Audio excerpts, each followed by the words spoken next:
Good evening, Hey, ladies and everybody. gentlemen. Welcome to the Out of Control Show with Nick and Joe. Good And evening Nick, I'm going indeed. to ask you, you got to be more in the middle. Yeah, I'm just trying to, we're making a few technical adjustments. How's that? A few technical adjustments. Well, that's That's right. better. Yeah, I thought That's so. not too bad. That's not too bad. Um, yeah. So, okay. How's my sound? Am I too hot? Am I distorting it all? Clipping? No, nope. Sounds just fine. Good, good. I'm glad because I'm actually using my lavalier mic tonight as opposed to my boom mic, my regular microphone. Because why? Right. Because I have a couple of people coming in here tomorrow to do some taping and some interviews, and so we're just using my equipment. But if you're on the news somewhere, you don't want to be, um, uh, you don't want to have your boom mic sitting in front of your face, right? Now, of course, That's true. our listeners and our viewers, well, our listeners obviously don't know about boom mics versus lavalier because they can't see us anyway, but our viewers certainly can. And I don't think they care that much about what kind of a microphone, as long as the sound quality is good. But when you're on As a long as news they can hear us and program, understand that's us. a different thing. Yeah, that's true. All right. Well, it's been an interesting week here out on the West Coast. We went camping. There's a place called Malahat Pass up here, and they have the Malahat Skywalk.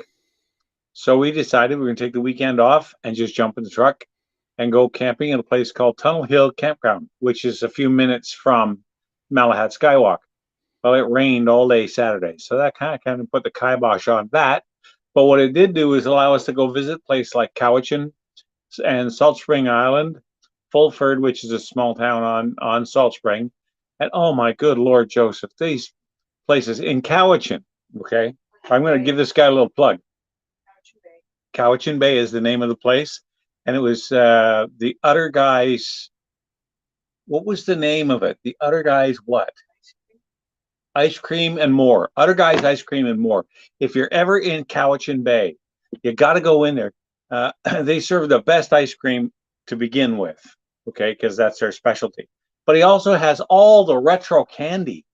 Like, do you remember those little boxes of Popeye cigarettes? They were candy. The kids would get them and pretend to smoke and eat them. He's got them.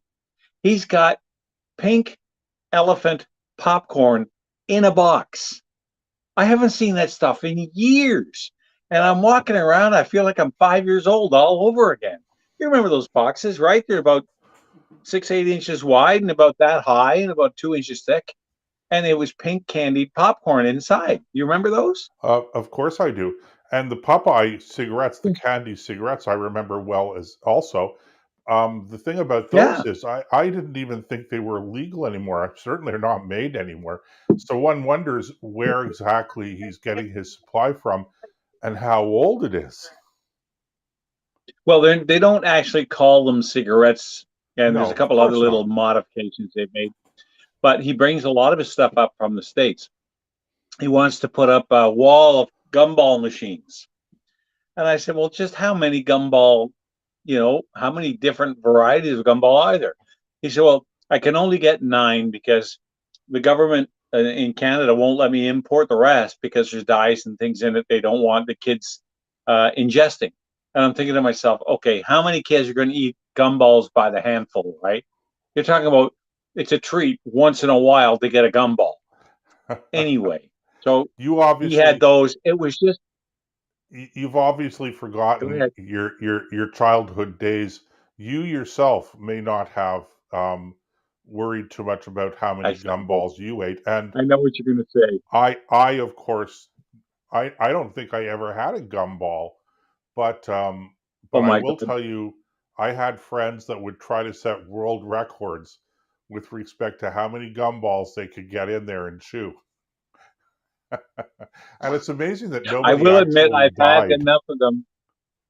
Yeah, well, hey, that's evidence that it can't be that bad. But I do remember chewing them to the point where my jaws would ache. it was like, oh man, I might have 3 or 4. And in those days, it was a nickel when I was growing up, a nickel for a gumball. I'm sure a nickel, a dime, whatever it was. It wasn't a loony. And 25 cents was the price for a long time. But anyway, the whole point is he's got this 1970s, early 80s feel to the place. He's got that era rock and roll playing. He had Queen playing some old Queen tunes playing over the speakers. You go in there, and it's just like everywhere you turn, it's a blast from the past. And they're a young couple. They've only been married 22 years. And I was talking to him about, how successful. He says, well, it's feast or famine in here. It's insane busy or dead quiet. And I said, well, that's retail. But I know when we go back to Cowichan Bay, I'll be stopping in. So I want to give him a big plug. The other guy's Ice Cream and More Company. And it's right there on the harbor side, right in downtown Cowichan Bay. If you miss it, you're trying. But man, treat yourself. For those of you out in the West Coast or anybody coming to the West Coast, go to Salt. That wasn't on Salt Spring Island. That was over on the big island, Vancouver Island. And oh man, what a treat! So we had a great weekend. We just came back from Victoria in time to do the show and wandered around. Victoria is a stunningly beautiful city and all kinds of places to eat. They had a yacht there, like it was a private yacht. That thing was almost as big as the steamers we used to sail on. It had to be over 250 feet. It was huge, absolutely huge. So anyway, be that as it may, it's got nothing to do with the price of tea in China. No, but What I did want to start with. One wonders whether or not you actually were able to see Justin Trudeau on the yacht, because surely it has to be one of his friends. Well, if he was, I have no use. No, you know what?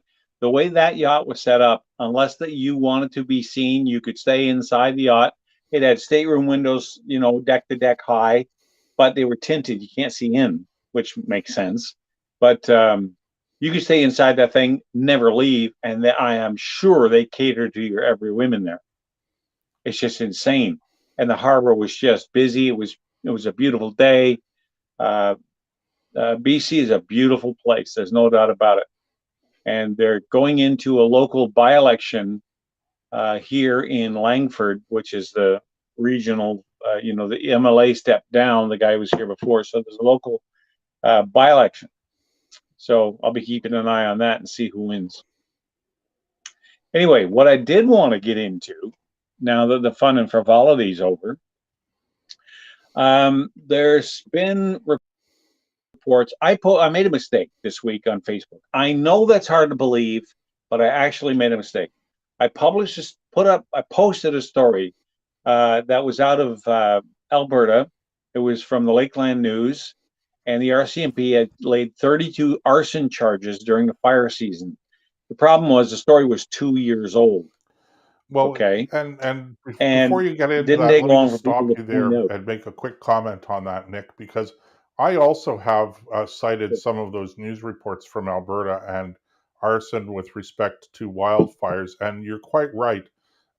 There's nothing really that's up to date, except that there were a number of brush fires in Calgary, in the Calgary and southern Manitoba area, where they actually did catch the person because he confessed.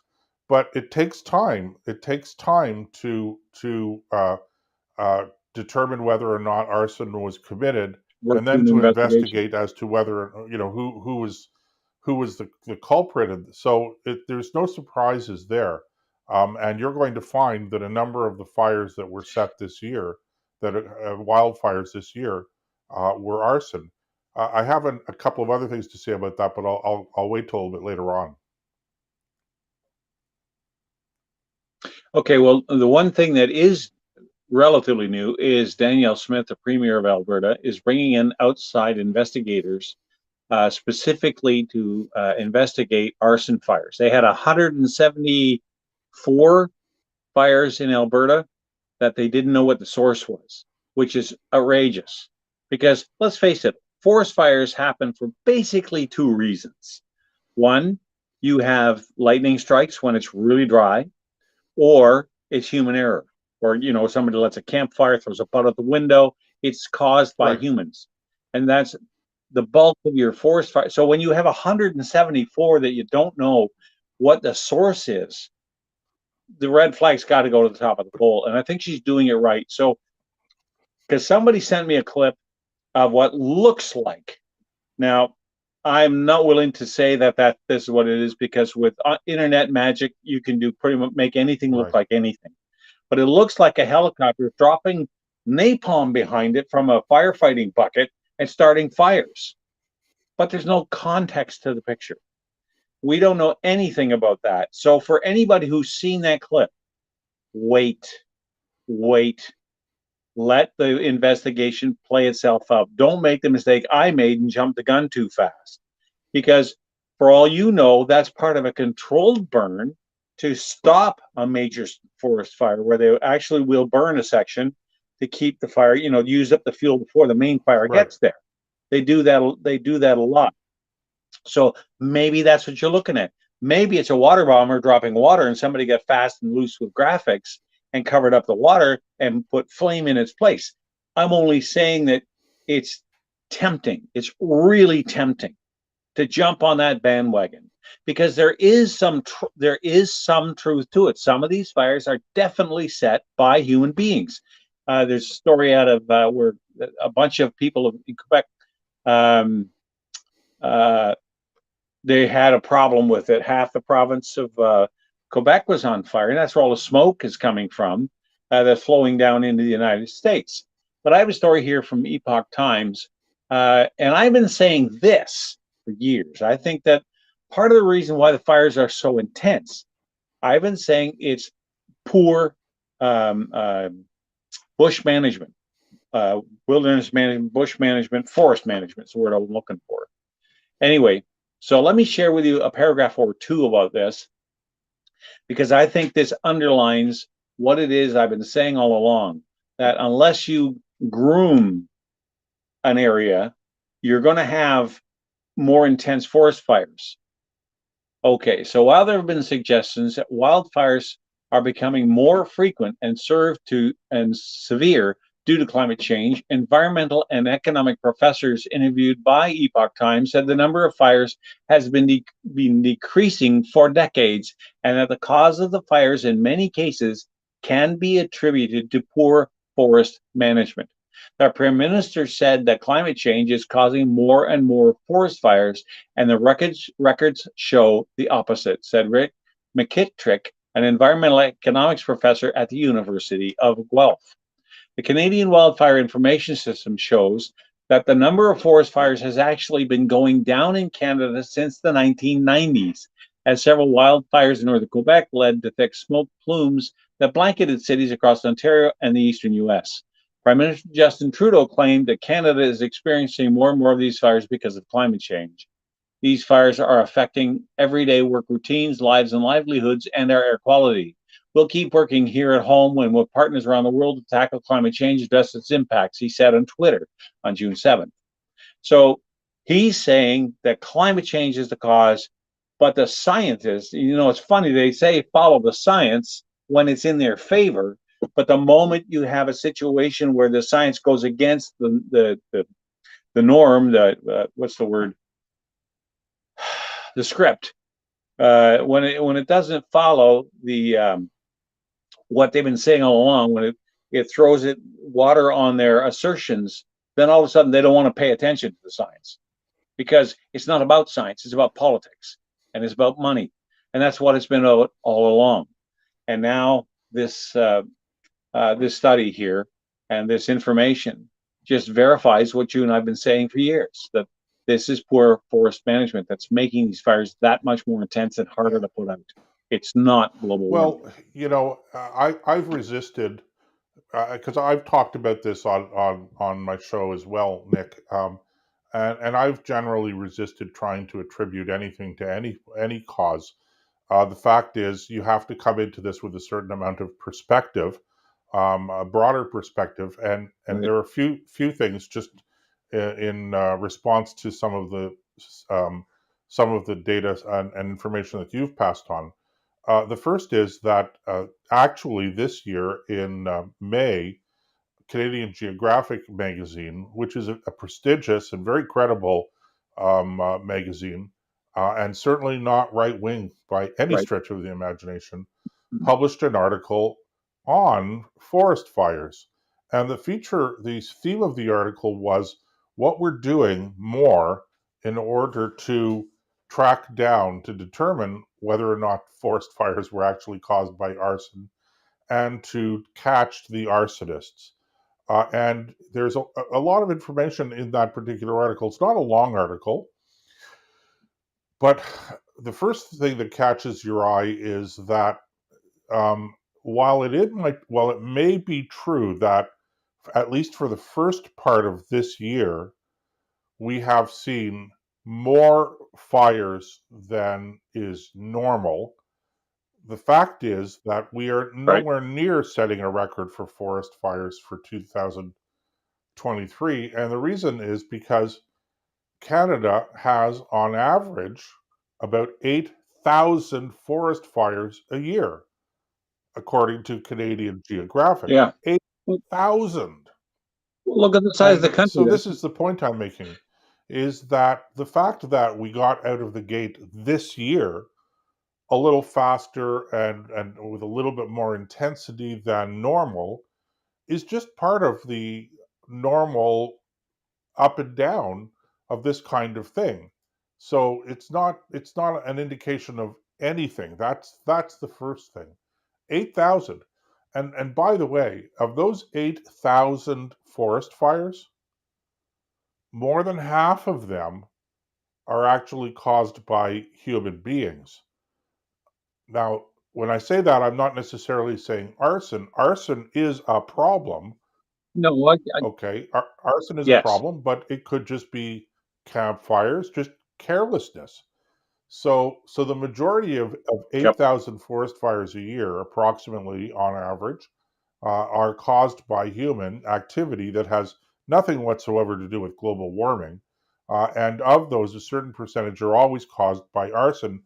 And that's actually the theme of the article is how can we do a better job of determining which ones were caused by arson and which weren't, and how can we catch the perpetrators, and more importantly, how can we tie the science down more precisely so that we're able to actually secure convictions because there's no point in arresting somebody and sending them to trial if we can't secure a conviction.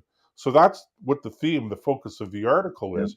And it sort of brings a lot of different things into perspective. Look, the other thing is this: you're quite right about the controlled burns, etc., and the forest management. But the fact is that Canada is again, we've said this over and over again in different contexts, but in this context, Canada is so large and we have so much forest in this country. The fact is that even with a concerted effort to manage our forests the way that you're describing, we'd never be able to do it.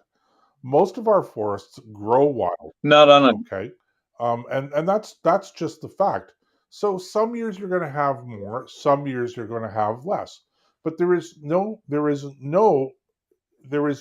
connection, demonstrable connection, measurable connection between climate change, whether it's naturally occurring or man-made, and forest fires. Every year you have wet spells and you have dry spells. And the frequency and the right. longevity of each of those periods changes every year. It's nothing to do with climate change. It's just the normal variance in the weather. And when you have a drier than normal season, you're going to have more fires. And the fires are probably going to burn longer and more intensely. But that's just natural. But the problem here is that everybody is so fixated on this nonsense about man made climate change and we have to stop climate change, man made or otherwise, that they lose sight of the fact that, I mean, everything can be blamed on climate change. everything can be blamed on climate change. You know, one of the things we're talking about a lot today is the trans rights and gay pride and all that stuff has become much more controversial this Right. year, I think, so far than in previous years. I'm surprised nobody's blamed it on climate change because everything gets blamed on climate change these days. Don't give them any And ideas. I'm surprised. I'm surprised, Nick. Don't give them I any am ideas. shocked that we have not blamed the war between Ukraine and Russia on climate change. They will get around. That's coming up on the menu too, by the way. There's something I want to, not so much about the war, but it's our response to it. Sure. Oh man, So, driving me nuts. We'll save that for a little bit later. it's this. All of this is, and to hear our prime minister and then the president of the United States with no evidence whatsoever, to claim that our forest fires in Canada are the cause of are caused by climate change. It's absurd. It's embarrassing, and I just don't. These days, I just don't know how to handle it. You know what these guys are doing. I've always been. I've always had a healthy skepticism about big government programs, etc. Okay, but these guys are taking it to grotesque, absurd levels. I mean, if Right. anybody after the COVID fiasco and now this and everything that's going on, how can you trust? How can you take these guys, any one of them, seriously anymore on anything? Well, I got if you're looking for a fight from me, you're I not going to didn't think get I it. would, Nick. The only thing that I've heard, not on that one, the only thing I've heard that makes even the remotest amount of sense was rather than leave forest fires under a provincial jurisdiction, they want to start a fire brigade for the country so that you have a highly trained group of people with support aircraft and all that. Just like the U.S. Marines, man. When there's a fire, you send these I guys in. would, Now, if they need some, yeah, I would support. I'm I just would going to say, support that. yeah, me too. But Absolutely.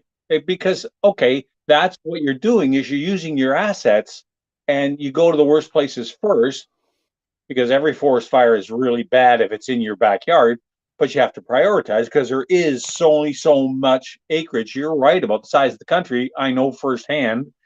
Here in BC, there's millions of acres of bush that's never been touched or, is very remote or hard to get to, and the mountains make everything difficult. So you have this group, and however big it is, who knows? But that's for smarter people than I am to figure that out. But I think that's about the only thing to come out of this, other than Daniel Smith bringing in outside investigators yeah, to look into what's going on in Alberta. That's about the only thing that's been said that makes any real sense. The rest of it is utter knowledge, utter nonsense. And the part that drives me crazy, Joseph, is when you point this out, you're the dummy. You're the guy who doesn't know what he's talking about. I've always said I can tell the difference between a thunderstorm and somebody peeing on my boots telling me it's raining. There's a difference. Okay, just because your feet get wet doesn't mean it's the same thing. And I'm tired of having to try to get people to understand. Take CO2 gas as an example. It's the most important gas on the planet, and you want to reduce it? Are you insane? And it's like nobody went to biology in grade school and high school. So here we go again. So it'll be very interesting to see how this plays out this year. yeah. The only thing that I would add to this discussion, Nick, is I was a little surprised to hear that Daniel Smith had been reaching out for quote unquote outside help with respect to arson investigation because the truth is that they have been doing over the years a pretty good job at investigating the source of these of brush and forest fires in Alberta. They have had prosecutions, they've made Right. arrests, etc. So I would not have been one of those who felt that there was a lack of bureaucratic attention paid by the authorities to the attempt to determine the cause of these fires. And when it is determined that it was caused by deliberately set, then investigating more fully and being able to arrest the perpetrators and prosecute them successfully. And I think that Alberta has done a pretty good job of that in the past. But again, that surprised me. I didn't feel and still don't feel that that's an area of deficiency in the province of Alberta.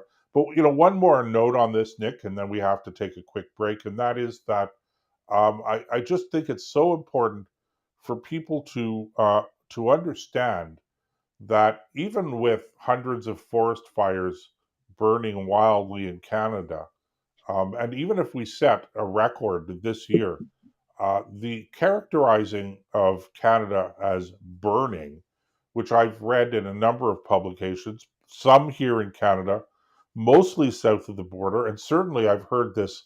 I think that the Prime Minister mentioned this recently, used that term in question period in the House of Commons in last week. That is just categorically false. Canada is not burning. The people who say that are people that have never wandered 10 kilometers outside of their urban area where they live. They have no concept other than the theoretical, I read it somewhere in a book or I saw it somewhere on TV, an assertion that Canada was a big country. We all know Canada's a big country, but until you get into a car and you drive from one end to the other, okay, and that's going to take you at hard driving, pretty close to a week. Until you do that, and that's just east to west. That doesn't even cover north to south. That's such a small sliver of the whole country. East to west is longer than north to south, but north to south is pretty significant as well. And it's funny because nobody really ever talks about north-south traveling. It's always east-west. But anyway, the point I'm making here is people don't appreciate how big a country this is and how much forestation we have in this country already. And we are not burning down. Canada is not burning. No, of course not. All right. It's, again, maybe we're having more than usual at this point in time, but talk to me in December when the whole fire season is ended, everything is out, people are getting ready for the holidays, okay? And then we can sit down and we can have a nice, over maybe some spiked eggnog, and we'll have a nice little discussion about whether or not, in retrospect, it was a record-setting year. But even if it is, this is not evidence of climate change. There you go. No, it's not. The only thing I'll say just before we go to the break about Danielle Smith, I don't know what's in her mind. I'm not trying to speak for her, but I'm thinking with the number of fires, they may be overtaxed with their investigators, and she's bringing in help to make the could be help with that. It's the only thing I think of. It could very well be. It could be. Yeah. All right. Well, let's go for a quick break then, Nick. We'll be back in a couple of minutes here on Out of Control with Nick and Joe.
All right, welcome back to Out of Control with Nick and Joe. I'm Nick, he's Joe, he's in Ottawa, and I'm on the West Coast.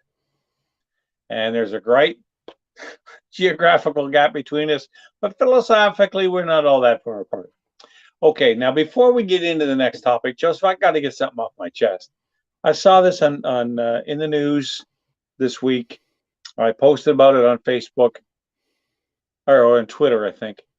And the fact that Trudeau went to Ukraine and promised another $500 million to Ukraine to help in its war against Russia.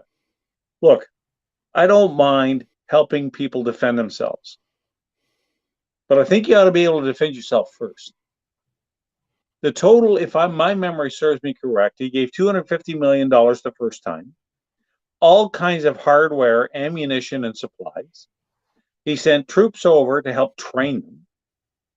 He's got 4 of our Leopard tanks over there, leaving us with about 4 here that actually work. I'm being a little facetious, but not by much. And he's giving Zelensky a big hug. Now, we've said this before, Joseph, in this particular forum, that Zelensky, he's not Churchill. He is, in essence, his own dictator. When you shut down a country's press and say the only people who can run for office are people that I endorse, and the only people who can say anything about me from the media have to say nice things, those are dictatorial attitudes. Ukraine was never the hotbed of modern Western democracy, and we have to stop pretending that it is. So he takes over there a bucket full of about $1 billion of our money and hardware and gives it to Ukraine, while our guys have to buy their own helmets. They have to buy their own flak jackets because the ones they have don't fit.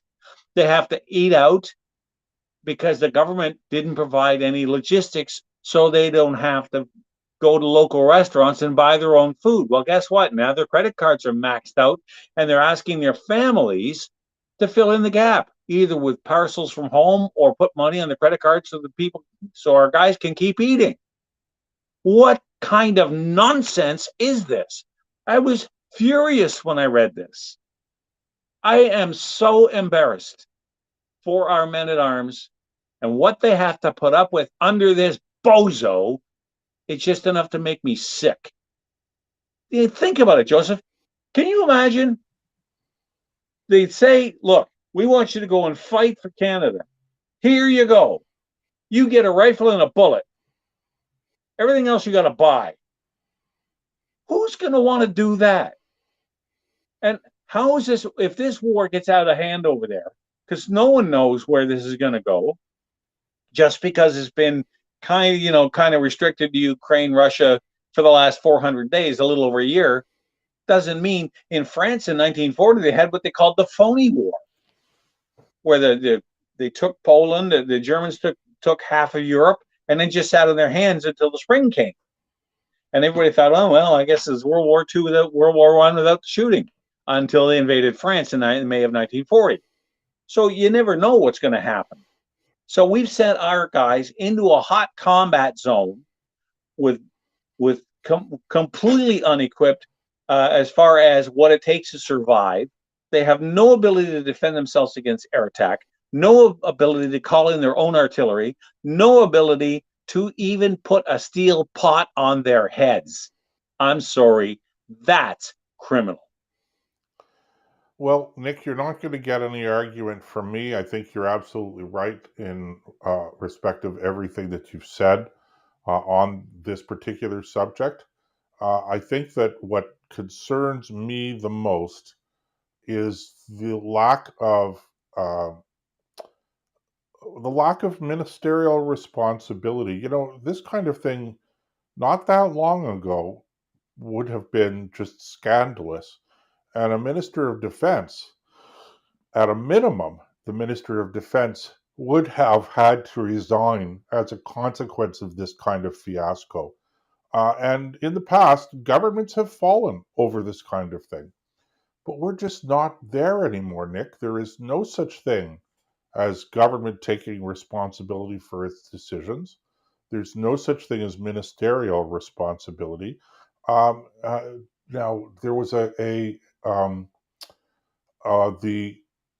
recently the I believe it's the immigration minister. In any event, the citizenship and immigration or whatever, they uh, allowed or they eliminated the need for visas in 13 countries that previously required a visa to come to visit Canada. And when they eliminated these visas, all of a sudden people were applying for their entry, whatever, how online to be able to come to Canada. And the government website was processing so many of these applications that the system crashed. And the minister just sort of shrugged his shoulders and said, "Well, we've learned our lesson from that." And when you see that, Nick, and this is unfortunately, you and I we're at an age where we remember these things and how they used to be dealt with. But unfortunately, the majority of people out there don't have that experience, and they probably not only do they have not have the experience, but they also would not know. They wouldn't really understand the concept of ministerial responsibility. But it's just because something happens doesn't mean when the minister has to resign doesn't mean that it's his or her fault specifically, but somebody has to take responsibility and be accountable to the public and give them some confidence that these kinds of things are going to be thought about in advance as opposed to on the fly. And in this case that you're outlining right now, with respect to our military personnel that are in Eastern Europe, not only were these kinds of problems not considered at any level that we know of the military or the ministry, in advance of sending our personnel over, but when it starts to happen, there seems to be no kind of plan or effort to address the problem, and that just compounds the situation. So I don't know what this is. There are days that I wonder to myself, Nick, is it all gone? Can we? There was a short period of time where we had democratic government that was responsible, that was led by people who felt a certain obligation to their to the public, and but all of that's gone. The public doesn't seem to care that much about these kinds of things, and the nor do elected officials, and that's a tragedy. There should be as much outrage over this as there is about that finally forced Mr. Johnson to step down as a special rapporteur, which is something we'll get to in a few minutes. But because when you think about it, if you send somebody overseas and you don't even give him a tin pot to put in your hand, he's not only is he going over to do the dirty work of democracy, as I like to call it, he's representing us. He becomes the face of Canada. When they go over there and they take to the field, the whole world, all our allies, everybody is watching how they behave and how they perform. And that's where your reputation either comes from or dies. And this guy, these bunch of bozos have put a stake through the heart of a reputation that was earned in blood. And I'm not talking going all the way back to World War II or even one or two or Korea. What about Afghanistan? I remember when we were on the air and terrestrial radio when everybody was in love with the military. I remember telling some members of the military, hang on to this because it's not going to last.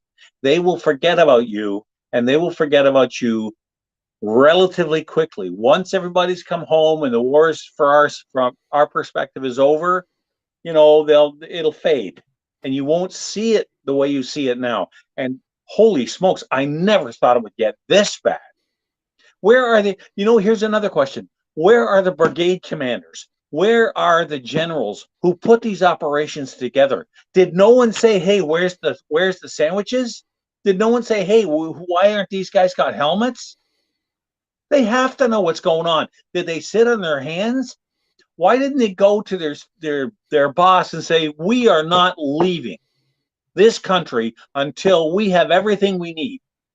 Because I am not sending my guys over there to potentially get killed, all because they didn't have a steel pot to put on their head.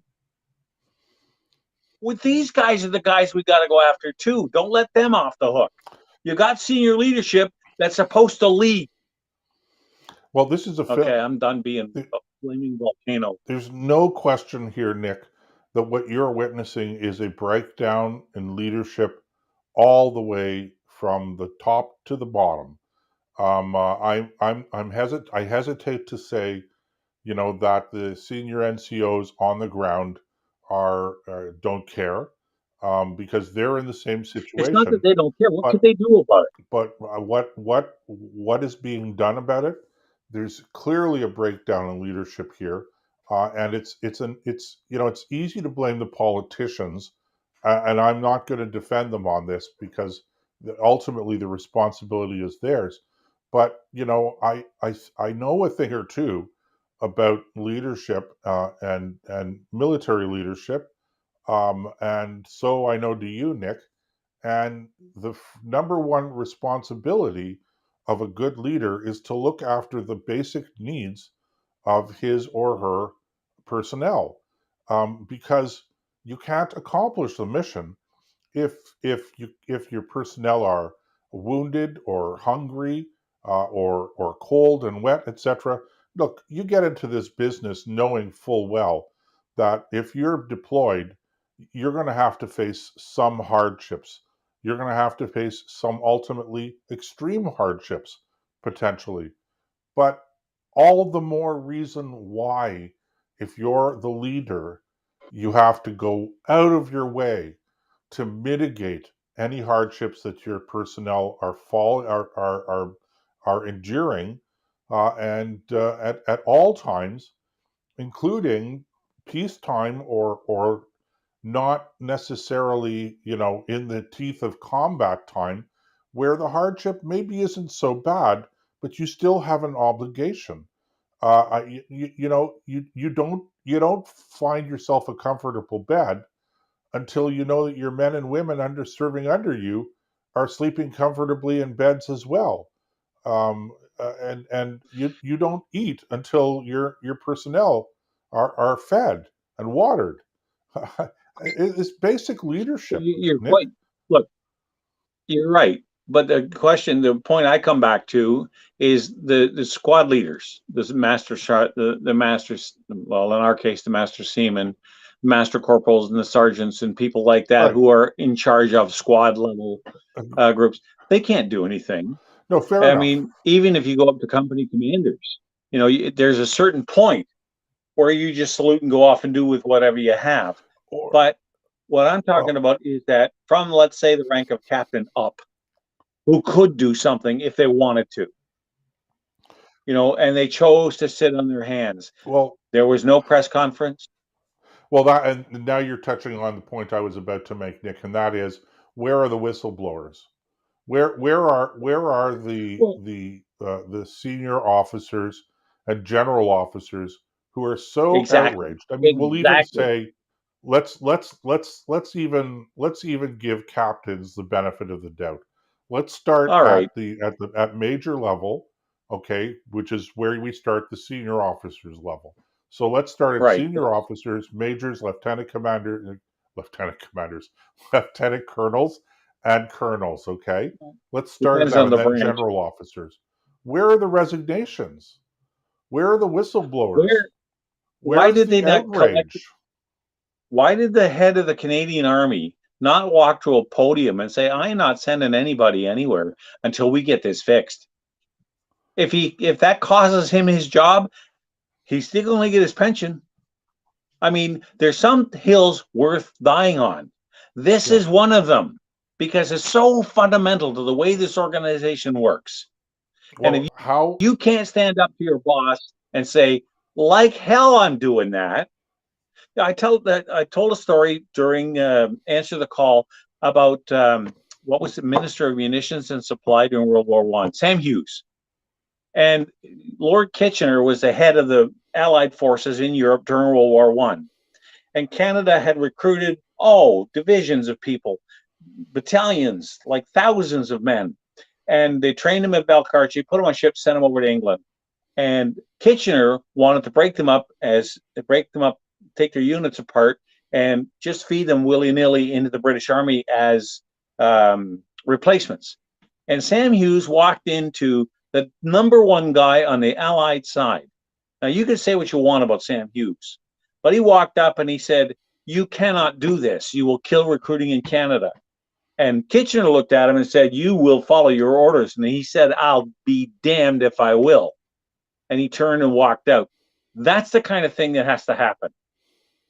This kind of stuff is just, the more I think about this stuff, the angrier I get, because this is such an utter failing of the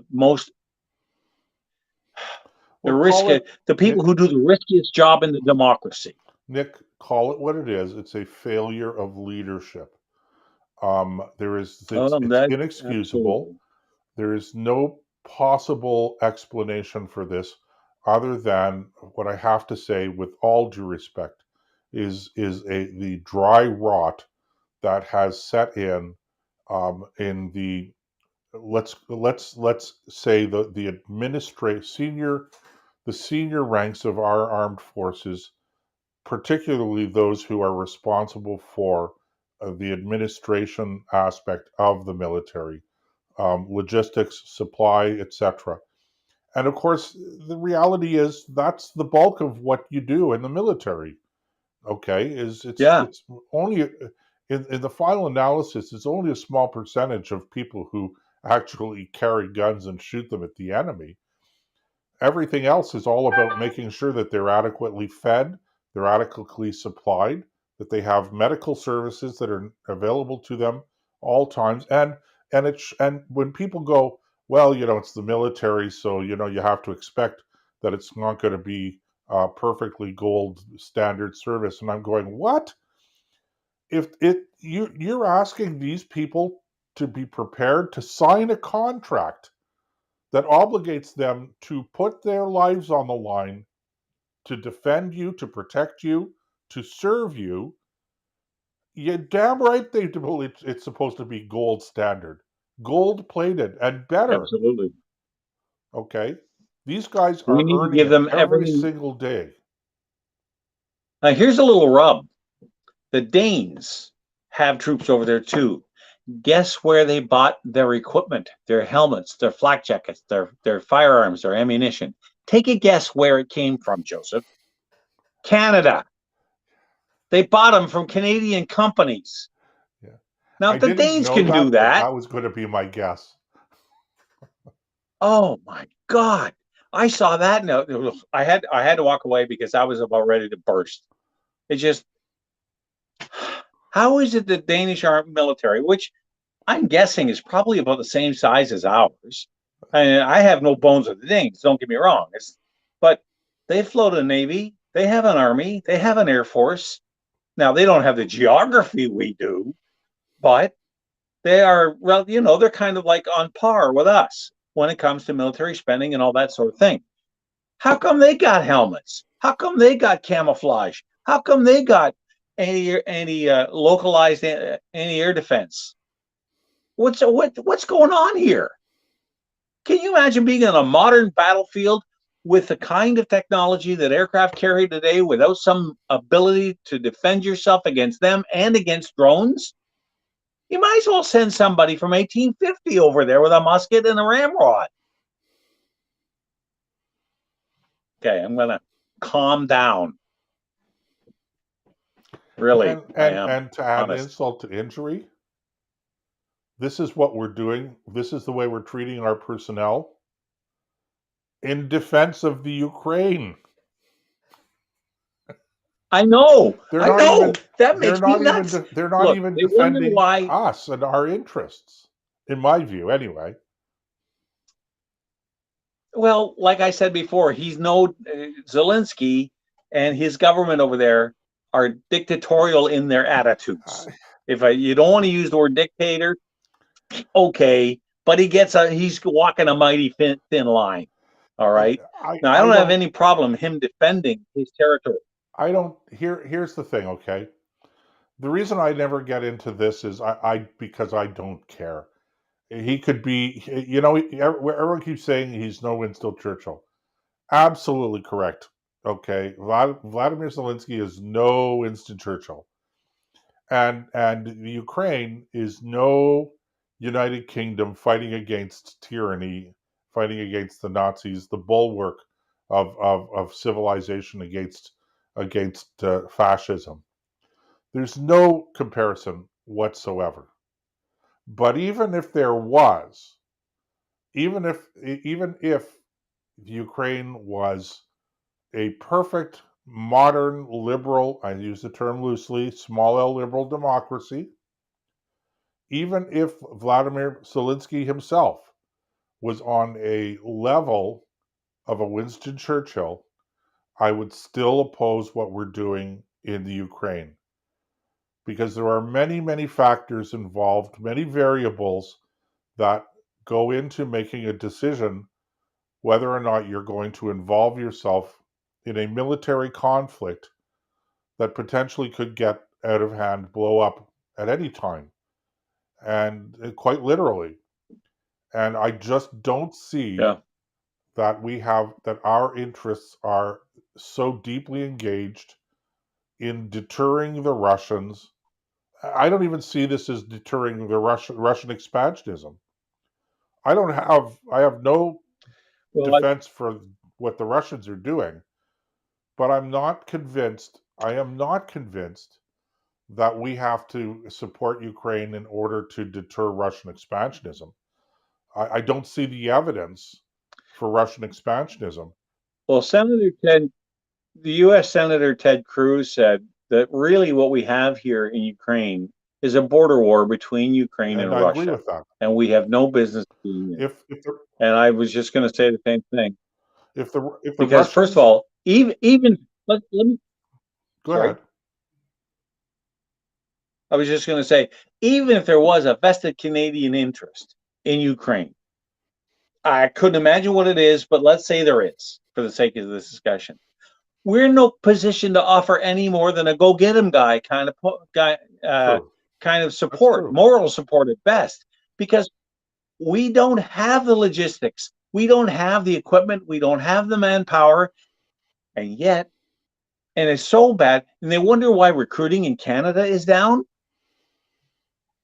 I mean, come on, who wants to sign up for that? No, Anyway, it's a I'm going no, off it's a real today. problem.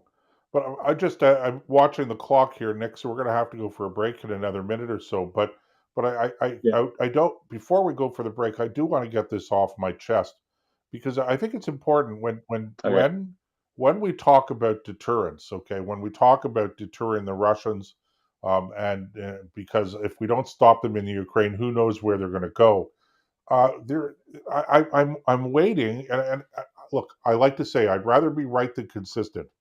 So if I'm wrong about this, if there's something I'm missing, by all means, tell us, okay? But I don't see the evidence that the Russians are preparing for a long-term campaign of expansionism. Because if they were, let's not forget that there are a whole lot of other countries out there that used to be part of the Soviet Union that would be easy picking for them. Georgia, Armenia, Yeah.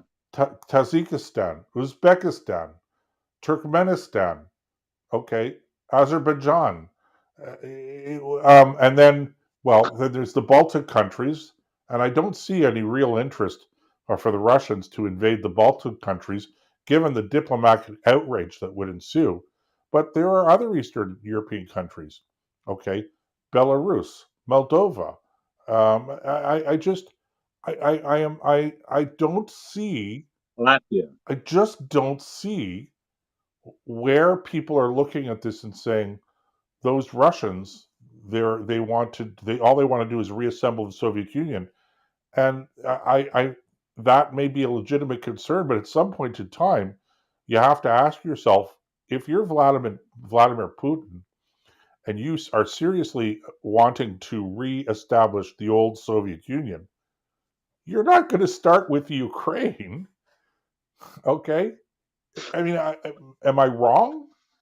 Is there something that I'm missing here? Well, first of all, I think that let's for the sake of discussion say that he did want to start with Ukraine, and Ukraine's turned out to be a much harder nut to crack than he ever thought it was going to be, and that alone, the fact that they just didn't roll over and let him walk in, would temper any expansions. So that if that is your goal, you've already accomplished it. Because now, if he wants to go into Latvia, well, there's Poland and there's Germany and France right next door, with pretty substantial militaries of their own, who, if you think the Ukrainians were tough, take on the Poles. Good luck. So history goes against that kind of mentality, and it's already been accomplished. So what's the point? And other than throwing the last of the Russians? And the Russian government is not. It's not a communist government full of vim and vigor and fervor to expand and export communism around the world. So I can't help but think that what we're seeing here is we're seeing policymakers who grew up as we did in the Cold War era, and to a large degree, in some cases anyway, I won't say cut their teeth, because in many cases, we forget how old we're getting and how old the younger kids that were around when we were, or that were just kids when we were around. We forget how old they are now. They're the ones making policy. But I cannot help but think, Nick, that there's an element of trying to refight or the Cold War, when the Cold War was fought and won already. That's yeah. I don't know. That's just the way I see it. That makes sense. We got to go for a break. All right. Well, I think we'll take that break. Yeah. Yep. Okay. So we'll be back in a couple of minutes here on Out of Control with Nick and Joe. That's right. Ice cream. Give me ice cream with whipped cream. Ice cream. Give me ice cream with whipped cream. Ice cream. A million flavors, let's just do it. Tie me up with ice cream. Sunny days need that cold hit. Ice cream. A million flavors, let's just do it. Tie me up with ice cream. Sunny days need that cold hit.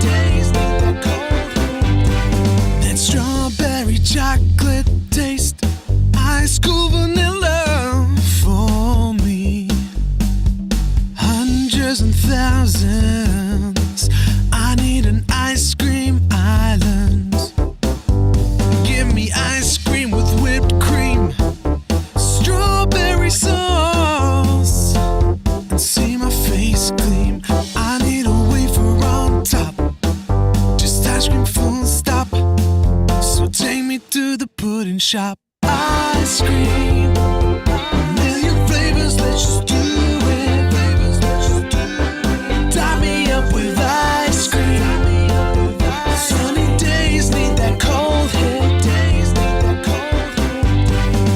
Ice cream, a million flavors, let's just do it. Tie me up with ice cream. Sunny days need that cold hit. That strawberry chocolate.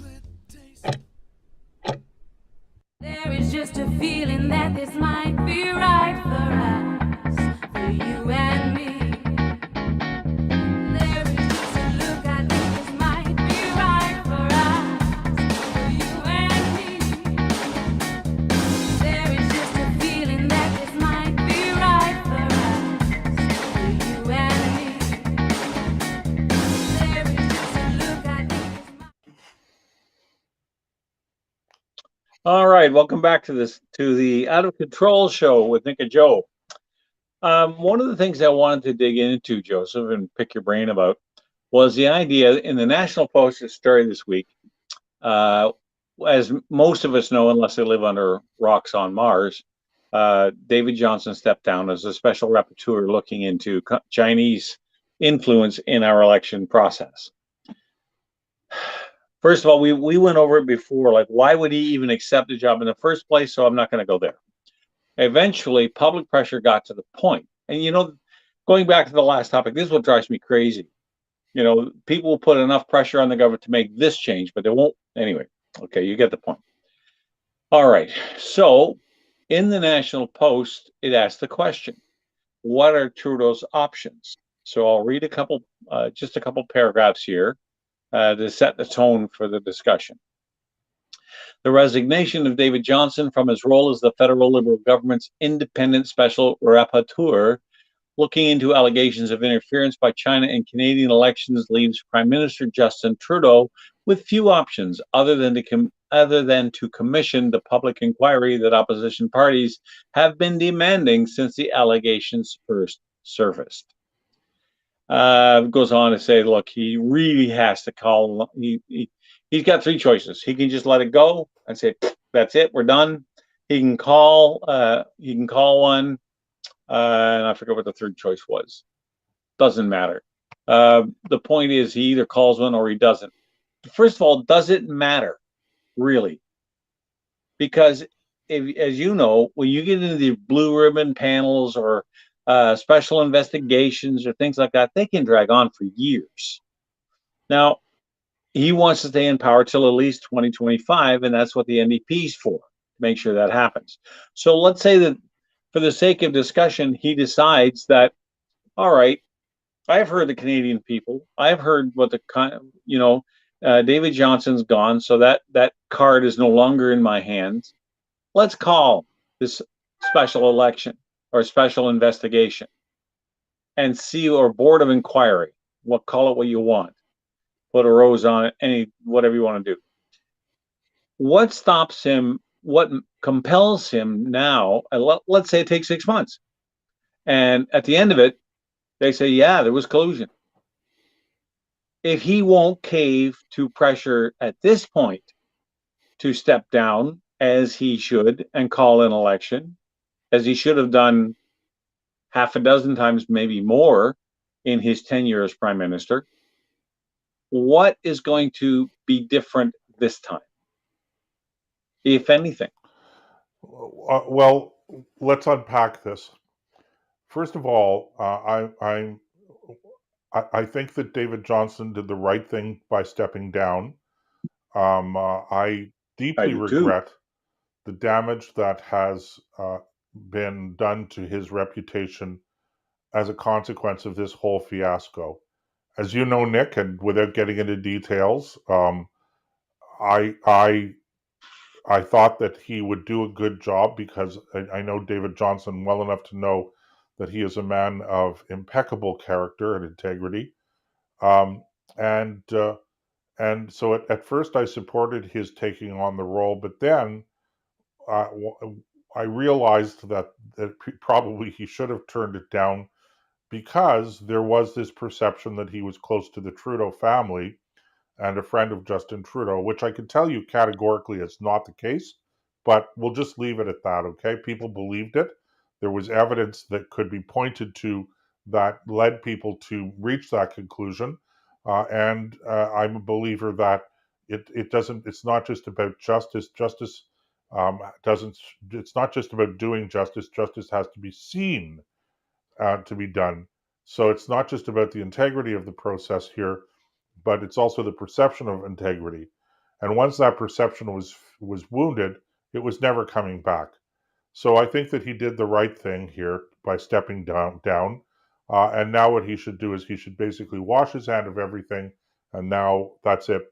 Make no more comments about it to the public and just leave it be. Let the whole thing die.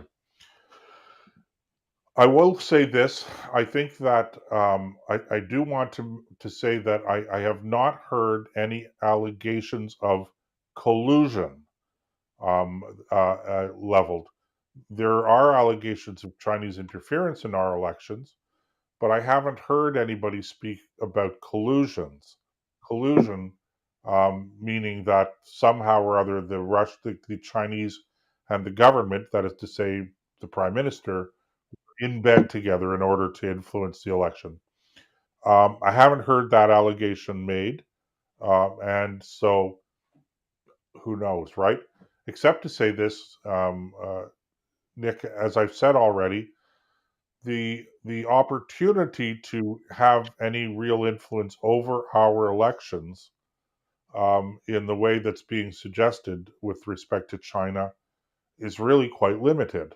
And as you know, with our limitations, strict laws with respect to campaign finance, both donations and spending, and with our system where we have individual ridings and we have secret ballots, etc. It's really difficult to influence an election.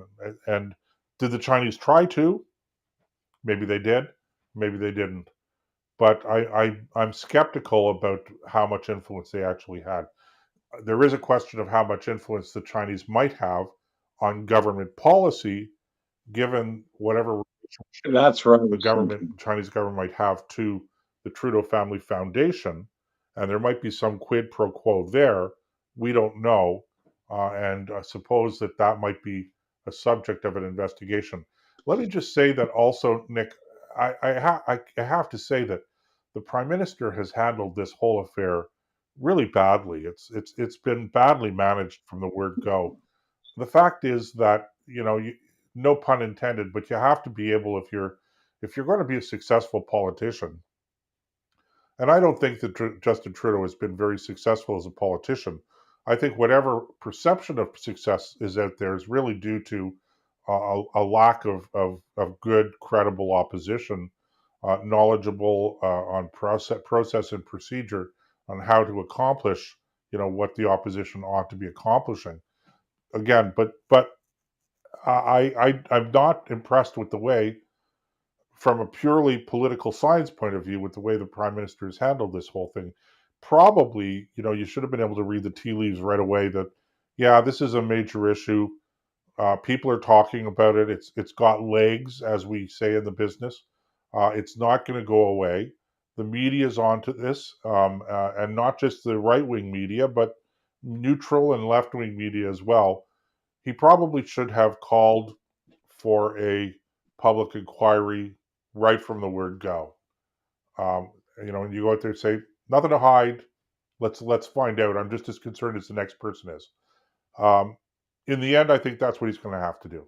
I think he's got to set up a public inquiry at this stage, because anything else is just going to look bad. It's like I said. But it's like I said, okay, he sets up a public inquiry. And I think the influence isn't at the ballot box, it's over government policy. Could be, yeah. That's where I think the influence is. That's like when I hear that, I would be more concerned. Yeah, for sure. Absolutely. Because if they can help get him elected, now he owes them something. Well, I don't think you never want to be in a position where you. But let's be clear, Nick. I don't think they can help him get elected.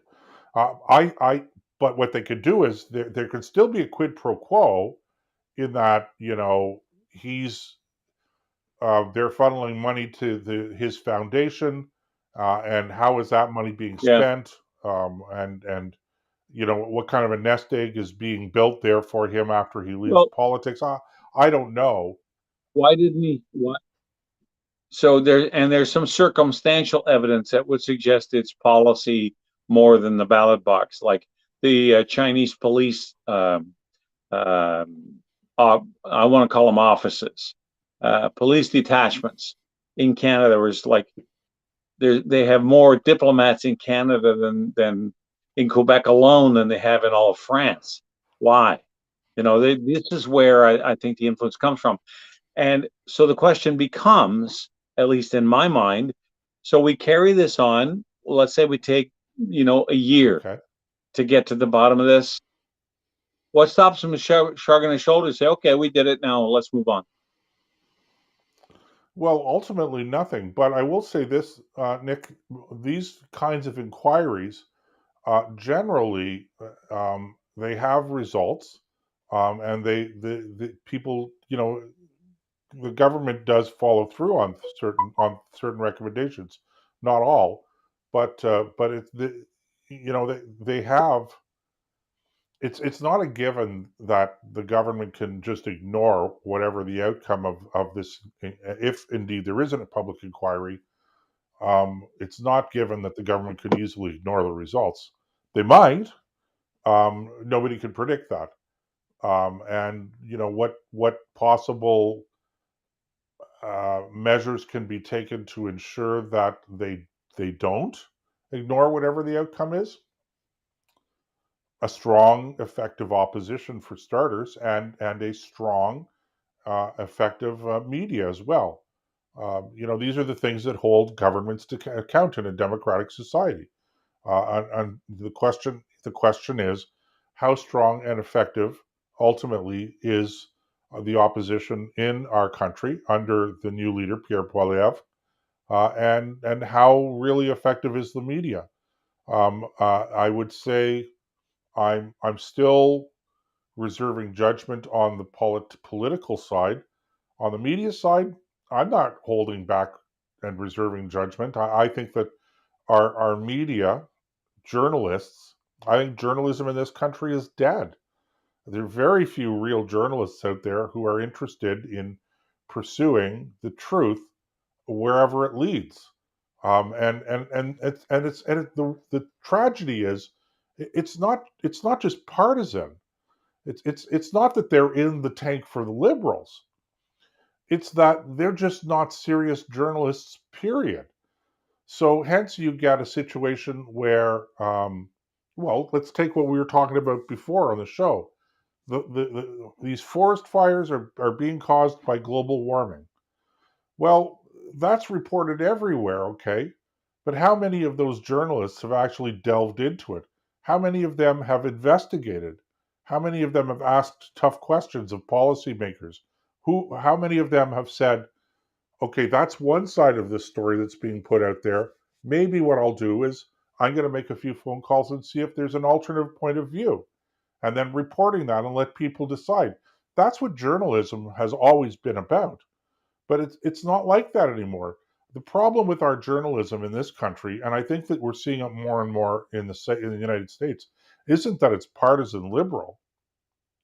It's that it's not real journalism. Period. Full stop. They're lazy.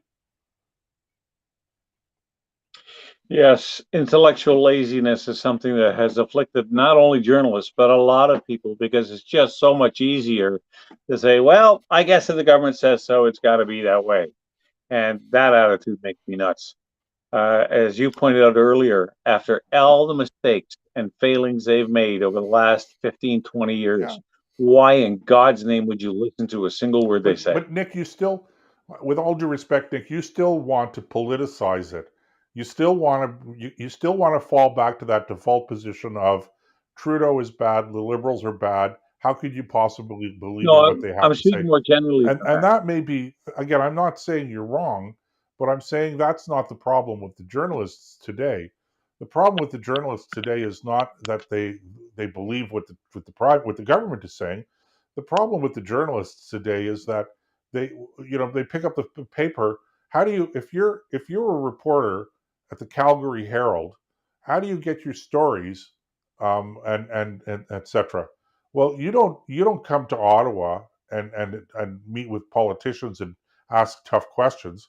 You read, and I'm picking on the Calgary Herald, and maybe I shouldn't be, but let's say hypothetically, let's call it the Calgary North Star or whatever, a hypothetical newspaper, okay? Well, Yeah. their reporters get their stories from other reporters who get it from other reporters. They and almost verbatim. And you see this, well, you saw it around with the stuff with the climate change, where this was really apparent was last year with the convoy protests here in Ottawa, Yeah. where you had maybe a handful of journalists who were reporting on it. Most journalists who were reporting on it didn't actually get on the ground and interview people. They just took government talking points. And then what happens is they report those things as facts. And then before you know it, every other journalist, every other newspaper and media outlet in the country is just mimicking them. And I'm going, why wouldn't you send, if you're the Vancouver Sun, why wouldn't you send, or you're living just outside of Victoria. What about the Times columnist, the Victoria Times columnist? Why wouldn't you send a reporter from Victoria to Ottawa for a week to really delve into this? This is like this is an international story unfolding in real time here in Canada, and you can't even spare a couple of dollars to send a reporter to do some on the ground investigative reporting that is unique to the Times columnist and any other newspaper or media outlet. So you depend on the pool people, and the pool people report a certain way, and that's the end of it. And so it's a terrible, really bad situation. Okay, it's a bad situation that has everything to do with, I have to be perfectly honest here on how I feel. Okay, it's a bad situation that has everything to do with laziness on the part of the journalists and the so-called journalist industry, journalism industry. Yeah, well, when I was talking before, I wasn't talking about it's all Trudeau's fault. I was talking in broader terms than that. Okay. When when somebody in a lab coat or somebody comes along and says, "Look, the Earth is flat and it's got rounded corners," I'm sorry, I'm a little skeptical. You know, and I think that when I say that with all the mistakes they have made, that's the royal they, that's the UN, that's the World Health Organization, that's governments in the Western world across, like Boris Johnson just resigned in Britain today. Why? I don't know. I didn't have a chance to look into it. But I think there's a sense of, you and I are not the only ones who are getting tired of this. So I think we talked about this last time, where there's a growing backlash against this kind of thing.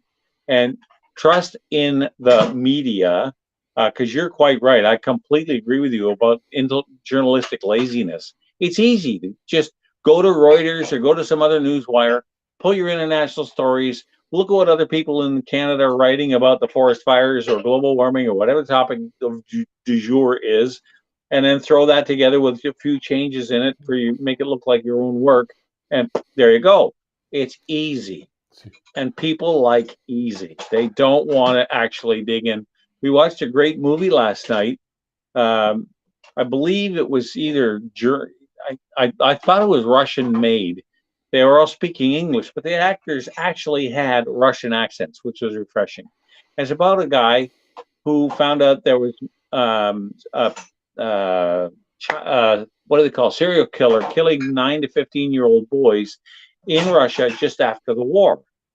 And it was fascinating because he was faced with the same thing, this inertia that's always getting in the way because in paradise there are no murders kind of thing. And I was struck by the similarities, maybe not politically, down to that kind of level.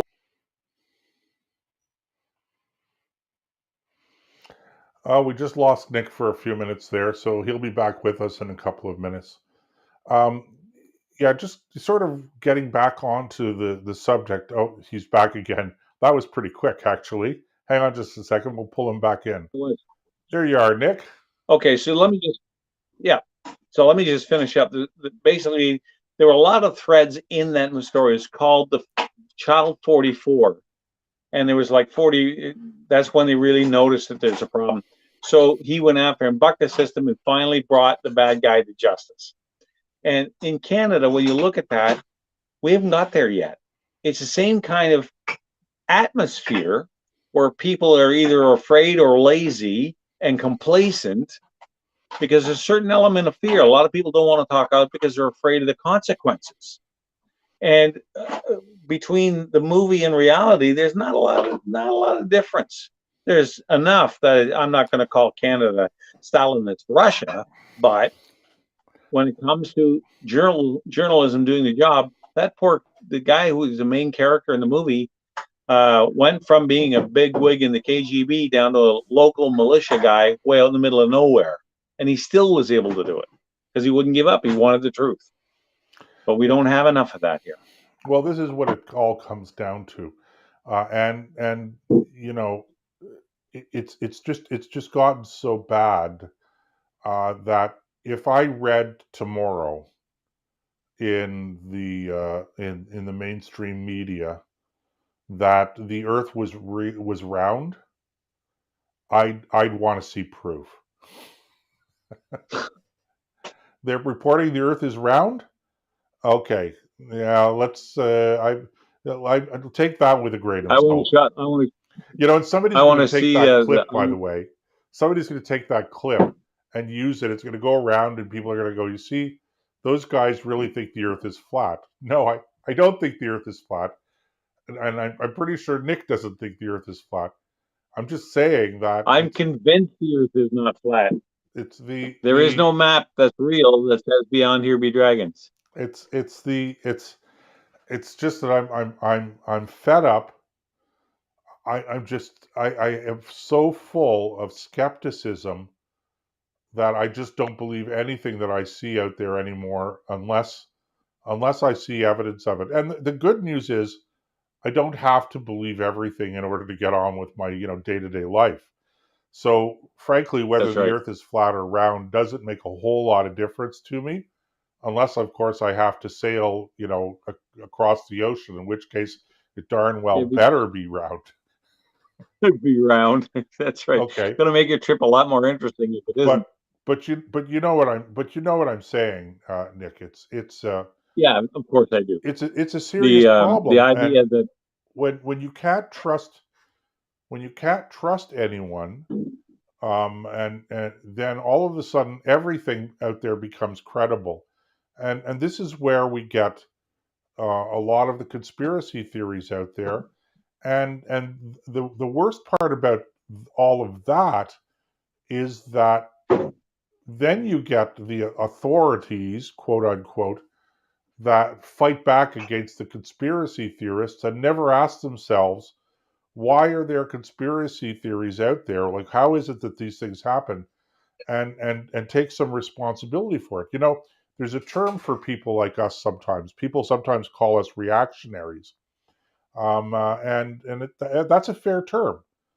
But my response when people say, you're a reactionary, and I usually point out that the very fact that you're calling me a reactionary is an indication that there's something happening out there that I am reacting to. And so it's not good enough to simply point the finger and say, "Oh, you don't believe you don't believe anymore what scientists are saying." You know what, Nick? You heard it here first. No, I don't. I want to see the research. I want to see the study. I want to see what the experiments were. I want to understand the theory. Explain it to me, and I'll make my own decisions. But I don't take anything on authority anymore, because these guys have just been so not just wrong, but they have completely abandoned any kind of credible approach to scientific research. And I could use that criticism in so many areas of public policy out there now, and I just don't believe anything now when I'm told this is the truth, and I go, okay, yeah, it may be, but I want to see. Okay, I reserve judgment on everything, and I reserve the right. It's tragic. Go ahead. It's tragic that we've come to this point, because I would like to believe the scientists. And look, it really depends on what you're talking about too. Like if a scientist comes up and says, "Look, penicillin's a great defense against bacterial infection." All right, fine. We know that's true. I'm not going to argue with him on it. If I have a brain surgeon tell me, you know what, we don't take that tumor out, you're going to die. All right, I'm going to listen to him. But if he comes up and says, well, this is this and that's that, well, how did you get to that conclusion? Because especially with new stuff or stuff that's really off the wall, you want to make sure that because a lot of times people have either vested interest or carry their own biases into their research. That's why they're supposed to be in this scientific method. Somebody else has to do your experiment and get the same results. If they don't accept it. So therefore, consensus is not how you do science. As Einstein was famous for saying, it doesn't take a consensus to defeat one of my theories. It takes one fact. And people have forgotten that. And that's why there's such a great distrust, because you and I are not the only ones who feel this way. That's why there's such a great distrust amongst the population for things like big pharma, for oil industry, you name it. Anywhere there's scientific research done, people are saying, I don't know if I believe this anymore. Okay. And it's all because they have destroyed their own credibility. Okay, let's go for our final break, Nick. We'll be back in a couple of minutes here on Out of Control with Nick and Joe.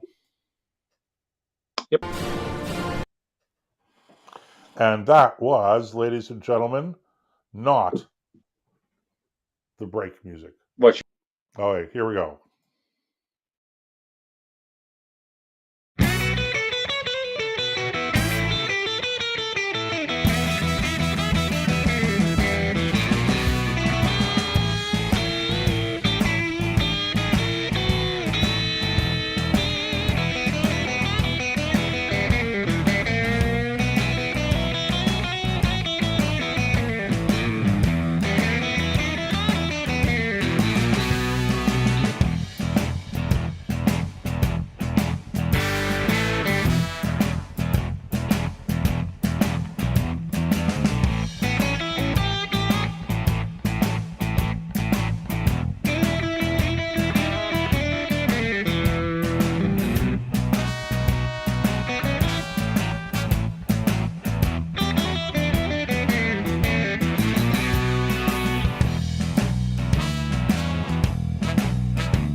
And we are back. All right, welcome back here. We are. I was just looking for the next story. Here it is. There we are.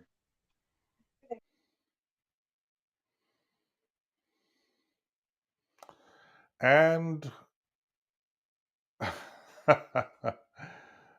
Nick keeps cutting in and out, so we've lost him again, and he's coming back again. I'm not entirely sure what's going on with him, but let's get an explanation. Nick, my friend, what's going on over there, man? We're losing you. And the explanation is I have no idea. 1 minute you're there, and the next minute I get a little brown bar on my screen that says, "No, you're not." Well, we've been here all along. My wife is whispering. My wife is whispering, "Roger's internet on a boat." Okay, maybe that's it. Well, anyway, be that as it may, there is another serious issue on the horizon, and kind of on the back burner lately. although there's been a few interesting encounters, everybody's caught up with Trump and with the forest fires and all that stuff, and with what's going on here in Canada. So the international stage isn't getting the press it probably should. We were involved with an American cruiser. One of our frigates was with an American destroyer and had not an altercation, but they got a little too close for comfort.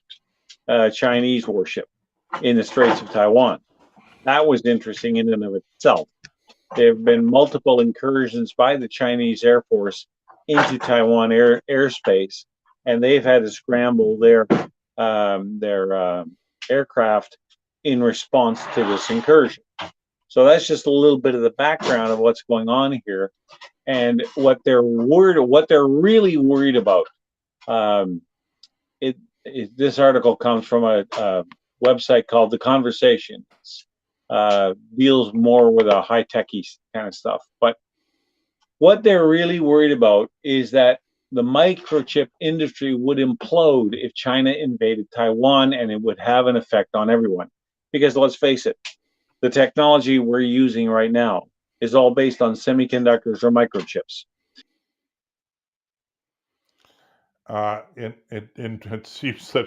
It seems that your internet provider must be depending on some of that too. I'm wondering whether or not there's some Chinese government interference going on right now in our show, that they keep on knocking Nick out of the show.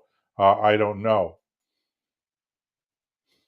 All right, I quit talking as soon as I got knocked off. But basically, the semiconductor industry, Taiwan has about over 90% of it cornered. So the vast majority of computer chips that we use every day for everything you can think of, from defense to your home computers to you name it, the industry or the product, and there's probably a Taiwanese microchip in it. And China, if they invade, they're afraid that the access to those microchips is going to be cut off, because as anybody knows, they're always producing new cell phones, they're always producing new technology, all based on these advances in chip technology the Taiwanese are making. So let me share with you, and if I can keep from getting bounced this time, a couple paragraphs of this story. A conflict between the US and China over computer chips, or semiconductors, has been escalating in recent months. In particular, the US has taken steps to limit China's access to advanced chip technology amid heightened international competition in the area. The US recently tightened export controls to undercut China's access to high-end chip manufacturing equipment, and has banned top talent from working for Chinese semiconductor firms. Beijing retaliated, surprise, surprise, by banning the US chipmaker Micron from operating in China. Taiwan plays a critical role in this struggle.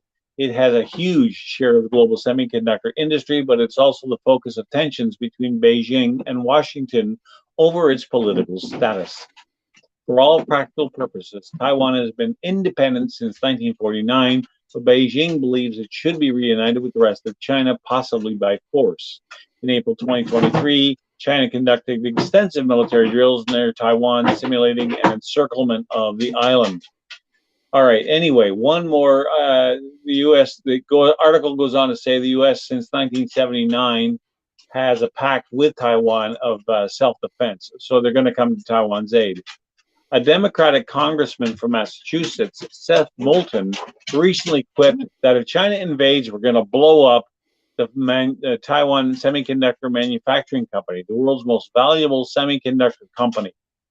He later clarified that he had been discussing several options for conveying the enormous cost of invading Taiwan to Beijing, because it would hurt China too. But this just goes to show you how delicate this whole thing is. This is much different than what's going on between Ukraine and Russia. Every country in the world has an interest in what's going on in Taiwan because of the impact it has on technological advancing. I mean, it's like going from a crank phone to a dial phone once you go forward, you can't go back. It's the same thing. So it's going to be very interesting to see how this plays out in the next few months, because nobody's really watching very closely other than the people directly involved. But I'm talking about in the general public. There's too many other distractions. And that's got, I don't like reading this kind of stuff, because if they do that, there's going to be a lot of damage done to critical technology that all of us depend on. Which means we'll all be having to go back to growing our own food in our own backyards, I guess. Victory gardens, here we come. It's hard to do that on a 48-foot boat. You can or cannot. It's difficult. My wife could probably pull it off, but we are also on the biggest fish locker in the world. As a matter of fact, Allison was coming down from the grocery store and she had a bag of chips, just regular potato chips.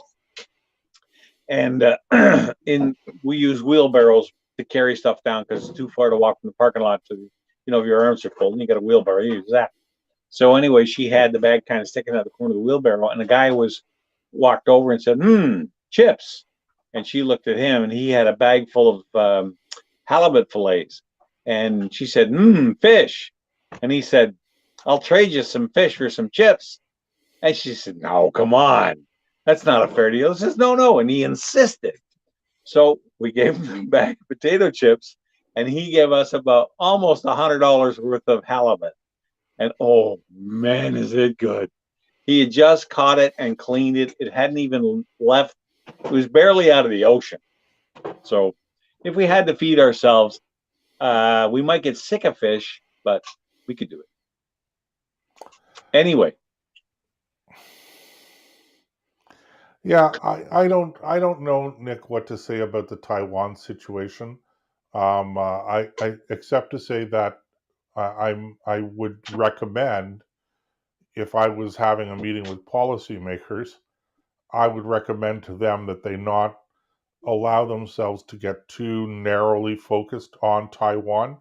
Taiwan, of course, is a flashpoint, as is the Korean Peninsula.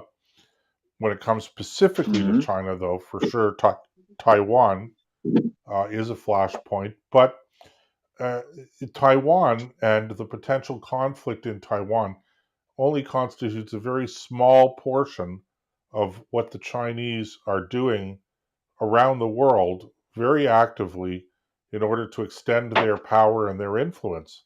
And so, and I don't think, particularly in international finance, I don't think that the American administration, I don't want to say that they aren't taking it seriously enough. I just don't think that they've been doing anything about it that's been very effective. And as a consequence, you see this very slow but very definite move away from the US dollar as the world's reserve currency. And that could have potentially devastating effects on the US economy, depending on how all of that plays out, which of course will only affect us here in Canada, and other countries around the world. So the Chinese are. I'm not, again, this is pure speculation on my part. I don't have any evidence to suggest that this is true, but let me paint a scenario for you that the Chinese government is willing to be antagonistic with respect to Taiwan and to take risks to foment concern and outrage in Taiwan and on the Taiwan issue, simply as a means of distracting the American administration, and frankly the rest of us, distracting us away from, drawing our attention away from all of the other things that the Chinese are doing in order to expand their influence around the globe. And so, and they are for sure doing that, and they're doing it right here in Canada and in the United States. Well, they have Like They have this policy called the Silk Road. You're familiar with the Silk Road policy that China has, where yeah, they as a want matter of fact, sure. to. Yeah, it's the Silk Road is the old silk trading route from China to Europe and so on, and at different points around the Mediterranean and different points around the world at the time, the world as they knew it at the time. So they have readopted that philosophy where they want control over ports, they want control over resources, whatever it takes to keep China going. It's like the old Roman Empire, right, where everybody fed Rome. And they want Beijing to be the center of the universe from an economic point of view. And they're going out, and that's why they bought the Port of Churchill in Manitoba. That's why they bought the Port of Vancouver. That's why they own all kinds of, and it's not just in Canada they're doing this. They're doing this all over the world, in Ghana and Africa, different African countries, because they want to be able to just pick off the shelf whatever they need. So they come in and they promise all these great things for a country like Ghana, as an example. Look, we'll build your roads, we'll do whatever it takes, but we want your port. And Ghana, being a third world country, says, oh, whatever you want, because they can't do it on their own. And the West won't do it. So it's certainly, it's really short-sighted policy on the Western democracies to not give real tangible aid other than what I call Band-Aid aid to these third world countries. They write a check to a dictator over there, a little tin pot dictator. He buys an F-16 and steps over the starving bodies of his people on the way to the plane. I'm just kind of giving an image there. I don't mean to say that that's actually right. So the thing about Taiwan, though, that, like you said, it's only one small part. You're right, it is. But it is an absolutely critical part. Like your spark plug is only one small part of your car. But try running an engine without it. Every one you take out, it gets worse. So Taiwan, I hear what you're saying. If they're using right hand to keep so no one sees what the left hand's doing. But it's also a pretty important thing. You have to keep, in other words, you have to cast a broader net than that includes Taiwan and everything else they're doing. And that's just with everything else going on, I think that stretches people's mental resources who are in positions to make these decisions about how to react to these things to the breaking point, because there are just so many things going on. Yeah, and as I say, Nick, I don't have any evidence to support my theory, and I'm not even positing it as a viable theory. I'm just asking the question: Is it possible that the Chinese government is playing up its activities in the South China Sea, in and around Taiwan, as a means of distracting Western governments away from some of these other things that are going on that are ultimately going to be, equally important. So, and precisely because, as you say, that what's going on in Taiwan is a lightning rod, if you will. It's a match, and so people are particularly concerned about what may or may not happen in Taiwan. If I was the Chinese government, okay, I would be tempted, as a matter of strategy, I'd be tempted to do exactly this kind of thing, not because I had a particular intention of invading Taiwan, but because it's just a cheap way for me to distract the other countries around the world. So, from a strategic point of view, and again, I'm not saying that this is what's happening, but it would not surprise me if this was the case, because ultimately, if you're looking for increasing your hegemony around the world, uh, you know, conquering Taiwan isn't going to do it.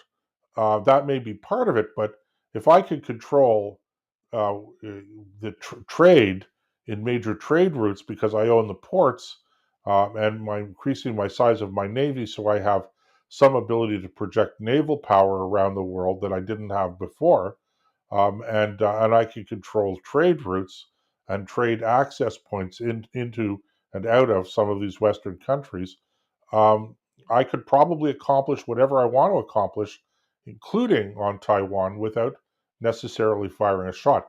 Now, of course, that doesn't take into account, the Taiwanese themselves who would not surrender. But then, why?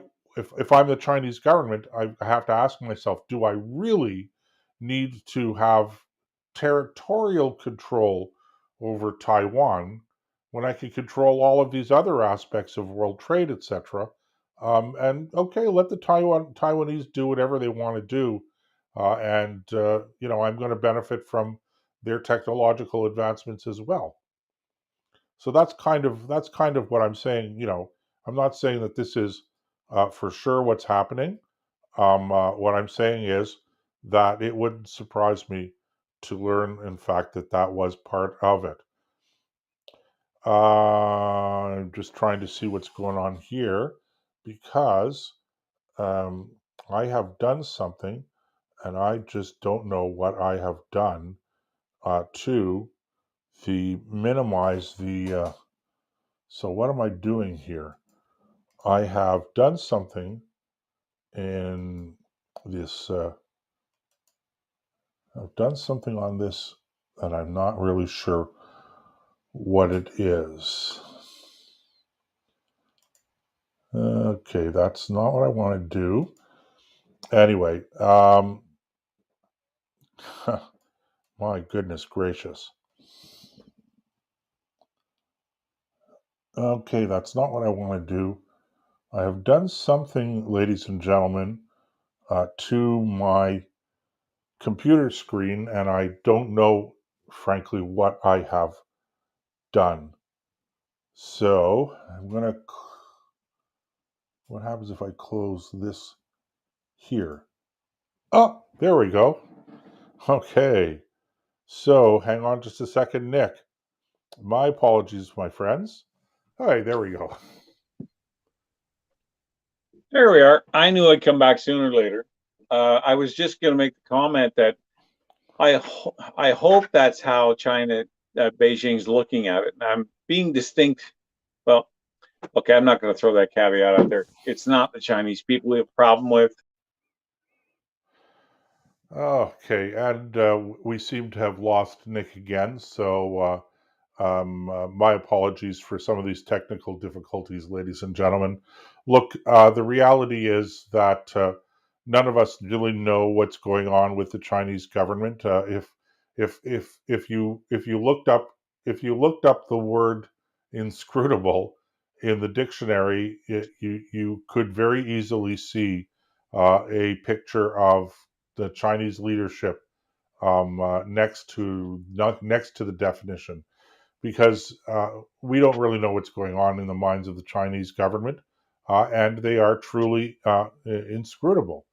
And so, anyway, Nick, you got cut off there. Yeah, I was just saying, I certainly hope your attitude about the way that Beijing's looking at it is right, because don't forget the Chinese have a completely different way of looking at things, and I think a lot of times what the big challenge is for Western governments is try to put their heads inside what's going on in the leadership of the CCP, and it's not always easy to do because they come from a completely different culture, different background.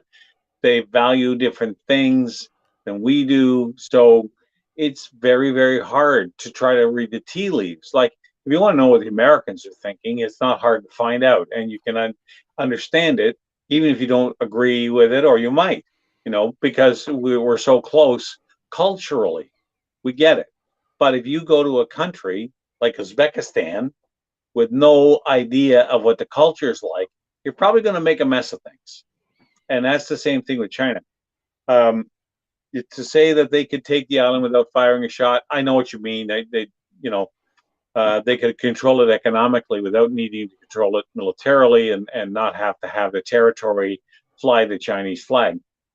Yeah, but I'm thinking as you're saying that, but the Chinese they've got since 1949, this has been one of their goals. Are they willing to say, forget it, it's over? Or are they willing to say, no, it doesn't matter, we're going to do whatever it takes to take it back. And I don't care if it's going to cost the whole world to do it. We're going to do it because Nick, okay, so I think what we'll do, given the fact that we've just lost Nick again, and we're coming up to the end of the show anyway. So, ladies and gentlemen, I think what we'll do is we're going to call it an evening here on Out of Control with Nick and Joe. So, again, ending the show a few minutes early, but we just had a number of ongoing recurrent technical issues that we've had to deal with. So we're going to call it an evening, and hopefully we'll get everything ironed out, and we'll be able to do an even better job next week. So join us again next week here on Out of Control with Nick and Joe.